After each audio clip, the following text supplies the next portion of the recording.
सुरुवातीला सांगा, आता तुम्ही इयत्ता 8वीत आलाय बरोबर. मग त्याच्या अगोदर आपण भूगोलामध्ये असेल, विज्ञानामध्ये असेल काही गोष्टी शिकलोय. त्याच्यामध्ये मला एक सांगा, मानवाच्या मूलभूत गरजा कोणत्या? बरोबर. सुरुवातीला कोणत्या गरजा होत्या? अन्न, वस्त्र आणि निवारा, या तीनच गरजा होत्या.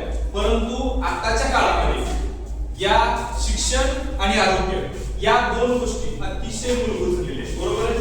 म्हणजे अन्न, वस्त्र, निवारा त्याच्याबरोबर शिक्षण आणि आरोग्य. जर आपलं आरोग्य चांगलं असेल तर आपण प्रत्येक गोष्ट व्यवस्थितपणे करू शकतो. जर आपण आजारी असेल तर वर्गात येऊन बसू शकतो का?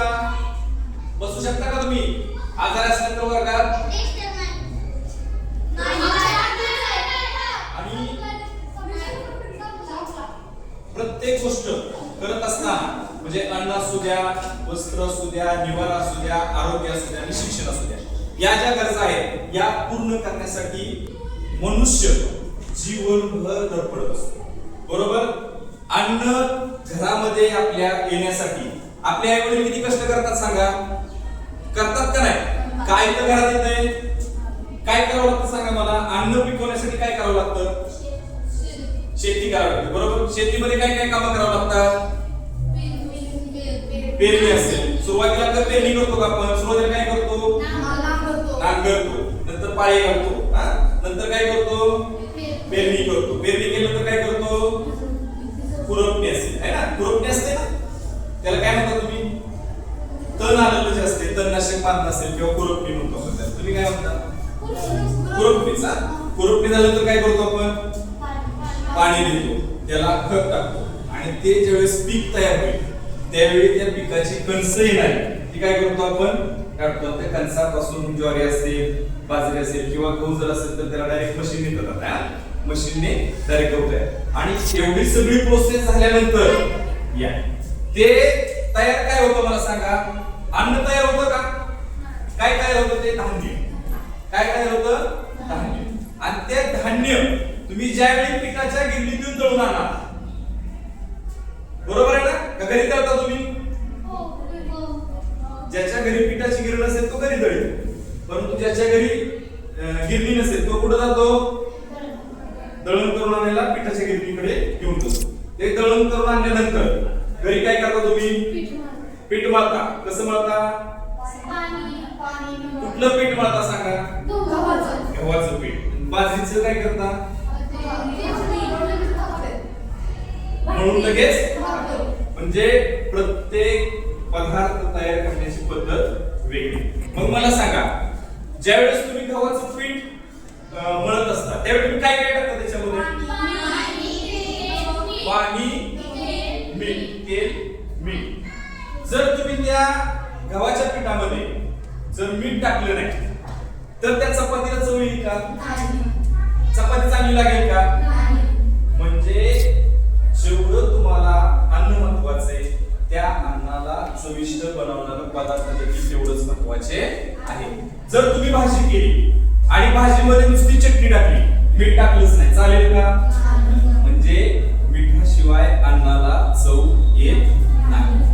आणि हा मिठाचा जो विषय आहे या मिठाविषयी ज्यावेळी ब्रिटिश सरकार, त्या ब्रिटिश सरकारने काय केलं होता? कायदा केला होता.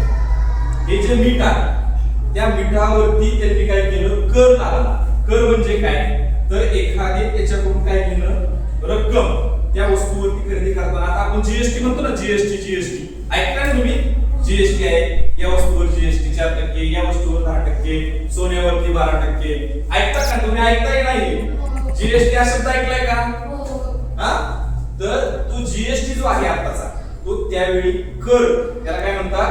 कर. तर तो कर काय केला होता? त्या मिठावरती लादलेला होता. तर त्याच्या आडून इंग्रज सरकारने काय केलं होतं? तर मिठाच्या आडून, आता मीठ हे प्रत्येकाच्या घरातील गरज आहे का? कुणाच्या घरात मीठ लागतच नाही असं कोण आहे का? आहे का कोणी? तर प्रत्येकाच्या घरात मीठ लागतं ना. तशाच प्रकारच्या त्या मिठावरती जो कर लागलेला होता त्या करावरती ब्रिटिश सरकारने माघार घ्यावी, कर लादू नये मिठावरती, म्हणून महात्मा गांधी यांनी एक आंदोलन तयार केलं. त्या आंदोलनाचं रूपांतर सविनय कायदेभंग चळवळीमध्ये झालं, त्याच्याविषयी आपण माहिती पाहणार आहोत. आता थोडक्यात मी तुम्हाला रूपरेषा सांगितलेली आहे, आपण पाठामध्ये बघूया. तुम्हाला मी इतिहास विषयामध्ये लक्षात ठेवा, या मिठाचा गुणधर्म कसा असतो, मीठ खायला कसं लागतं सांगा? खारट लागतं ना. बर, खारटपणा चांगला का गोडपणा चांगला? गोडपणा चांगला. कशासाठी? गोड. हा, प्रत्येक गोष्ट ही प्रमाणातच पाहिजे, म्हणजे जास्त खारटही नाही पाहिजे, जास्त गोडही नाही पाहिजे, तर ते खायला चांगलं असतं. लक्षात ठेवा. त्याच्यानंतर विषय आणि आज घटक आपण पाहणार आहोत, त्याचं नाव आहे सविनय कायदेभंग चळवळ.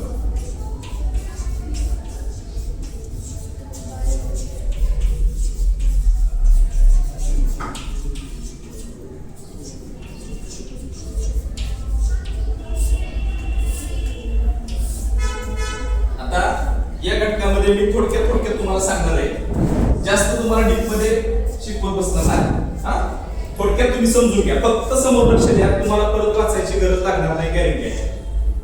फक्त लक्ष समोर द्या. ओके. आता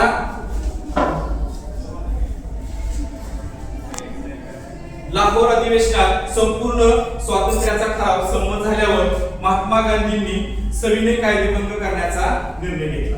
कुठं घेतला? तर लाहोर अधिवेशन. लक्षात ठेवा, हे शब्द लक्षात ठेवायचे. इतिहास कधी बदलत नाही, लक्षात ठेवा.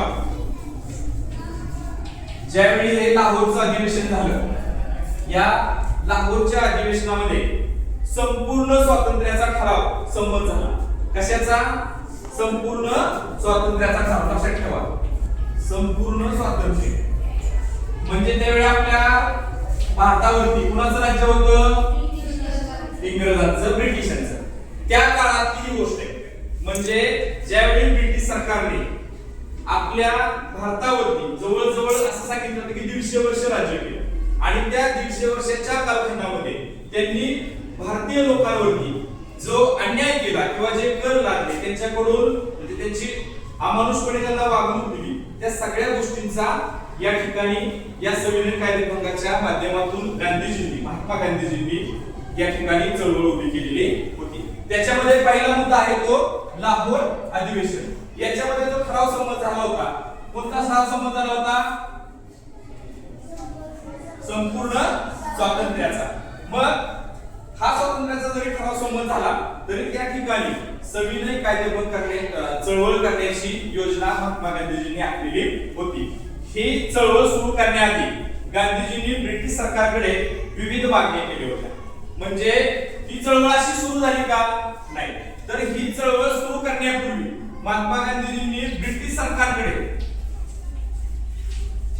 ब्रिटिश सरकार यांच्याकडे काही ठराविक मागण्या ठेवलेल्या होत्या, परंतु त्या ब्रिटिश सरकारने यामधील मिठावरील कर रद्द करून मीठ बनवण्याची सरकारी मक्तेदारी रद्द करावी ही प्रमुख मागणी होती. म्हणजे प्रमुख मागणी काय होती त्यांची?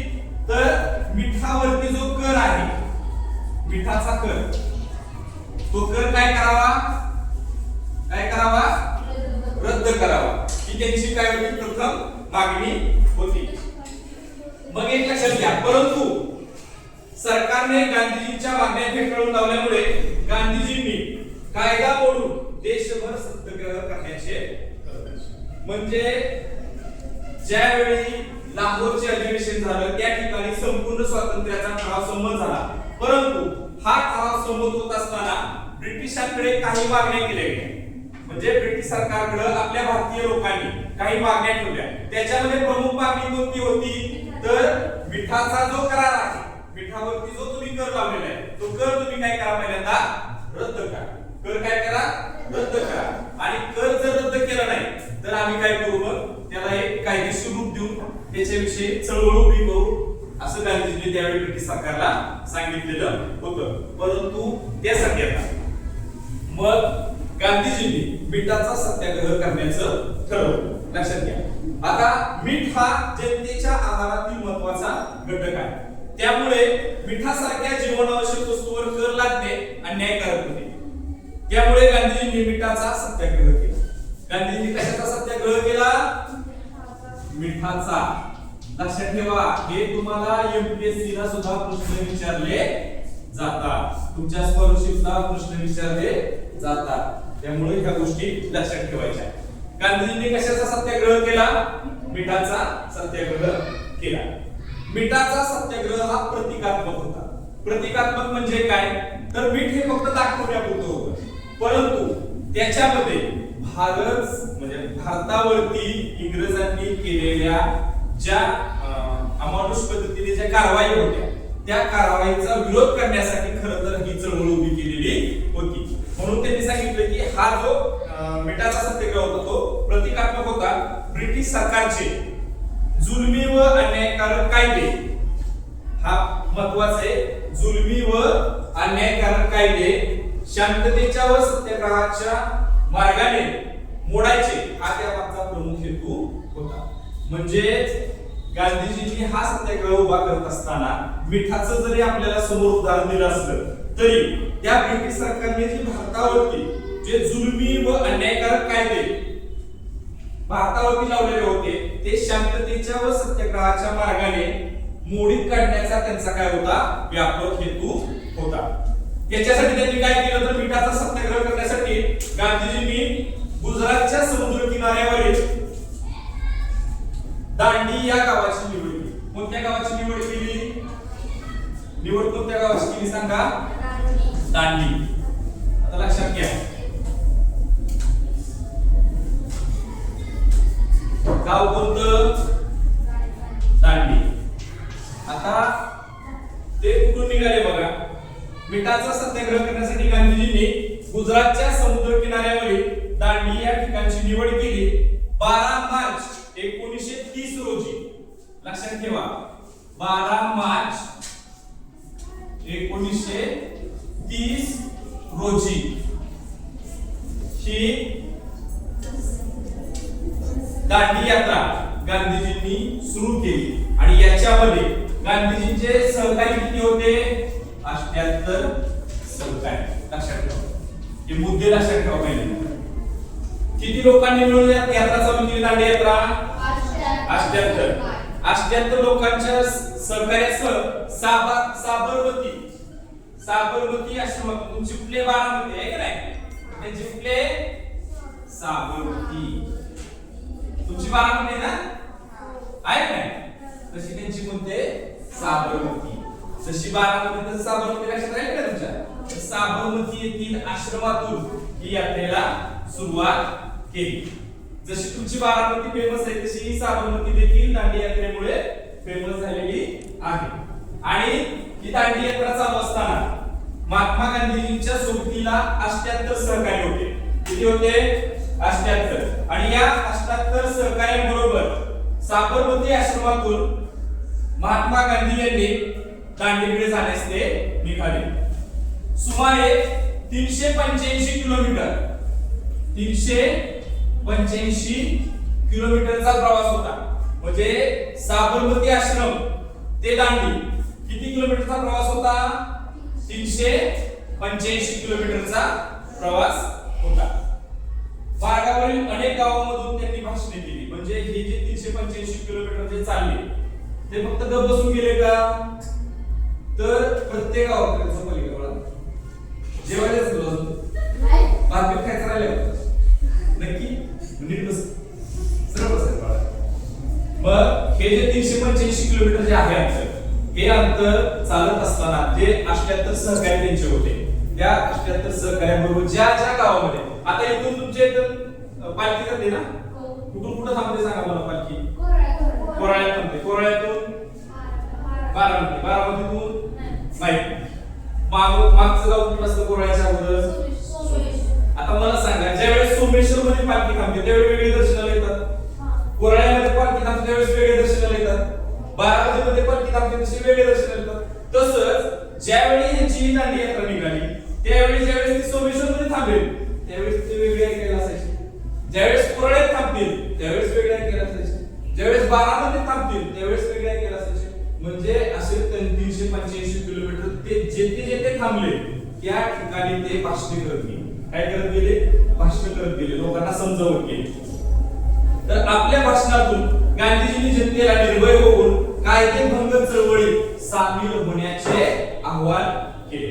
म्हणजे गांधीजींनी काय केलं तर हे जी चळवळ आहे ही आपण कशासाठी करतोय, या चळवळीतून आपल्याला काय साध्य करायचे, या चळवळीतून आपण कोणते कायदे मोडण्याच्या मार्गाने जाणार आहोत, या सगळ्या गोष्टींची त्यांनी त्या ठिकाणी लोकांना माहिती करून दिली. गांधीजींच्या भाषणामुळे कायदेभंगाचा संदेश सर्वत्र पसरत गेला आणि चळवळीला अनुकूल वातावरण तयार झाले. म्हणजे एखादी गोष्ट, आता ही पालखीचं वातावरण आहे, पालखीचं वातावरण कधी तयार होतं मला सांगा? ज्यावेळेस पालखी येईल त्याच वेळी तयार होईल ना. आता पालखी गेली, आता आहे का पालखीचं वातावरण? आता कोण नाव तरी करते का पालखीचं? मग तशाच पद्धतीनं ते वातावरण ज्यावेळी त्या ठिकाणी महात्मा गांधींनी चळवळ उभी केली त्यावेळी बाजूला सगळं काय झालं, वातावरण निर्मिती तयार व्हायला सुरुवात झाली. तर आणि त्याच्यामुळं त्या ठिकाणचं वातावरण कसं झालं, अनुकूल झालं. आणि 5 एप्रिल 1930 रोजी गांधीजी दांडी येथे पोहोचले. कधी पोहोचले? सुरुवात कधी झाली? बरोबर. पोहोचले कधी? 5 एप्रिल 1930.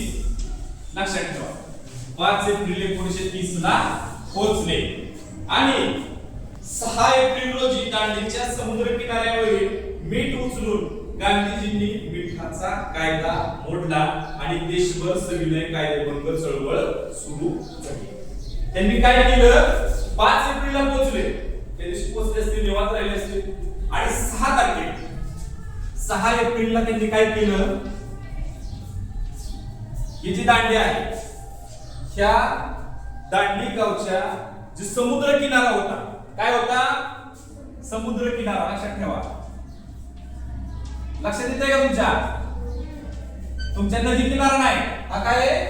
समुद्र किनारा, ज्या ठिकाणी मीठ तयार होते. माहिती आहे ना, समुद्र किनाऱ्यावरती मिठागरे असतात, माहिती आहे का तुम्हाला? बघितलंय का फोटो तुला? तर तशी मिठागरे. आता इथं बघा, हे काय काय आहे? मीठ. बरोबर.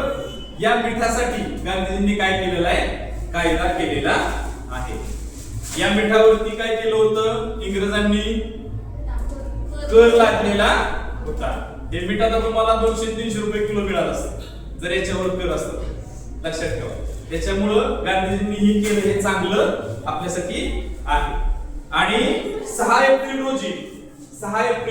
1930 रोजी हा सविनय कायदेभंग चळवळीला खऱ्या अर्थाने सुरुवात झाली.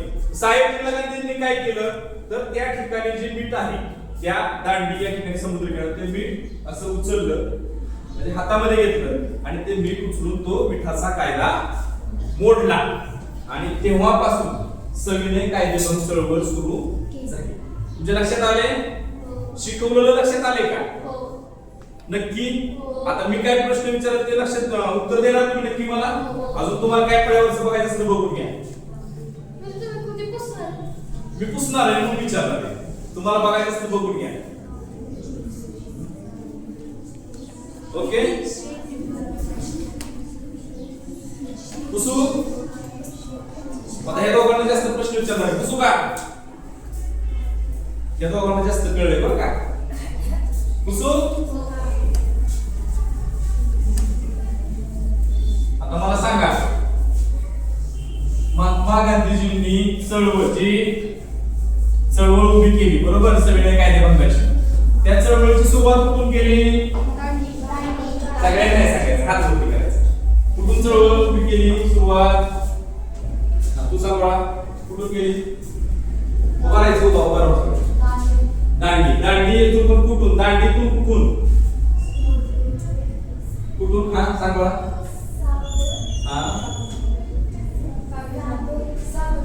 साबरमती आश्रमातून. लक्षात ठेवा, साबरमती आश्रमातून गांधीजींनी दांडी येथील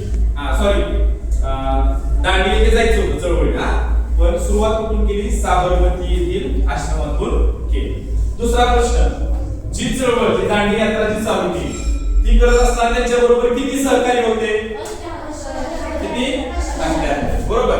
बर, ही जो चळवळ कशासाठी उभी केली मला सांगा, त्याचा व्यापक हेतू काय होता चळवळीचा? मिठाचा कर कमी करणे, त्याच्याबरोबर रद्दच करणे, त्याच्याबरोबर काय व्यापक काय हेतू होता त्याच्यावरचा? त्याचा व्यापक हेतू काय होता?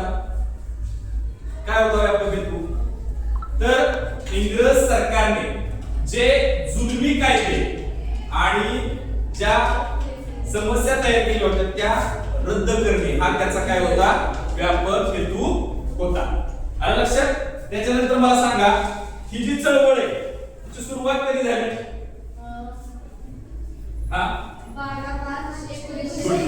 12 मार्च 1930 ला या दांडी यात्रेची सुरुवात झाली आणि शेवट कधी झाला?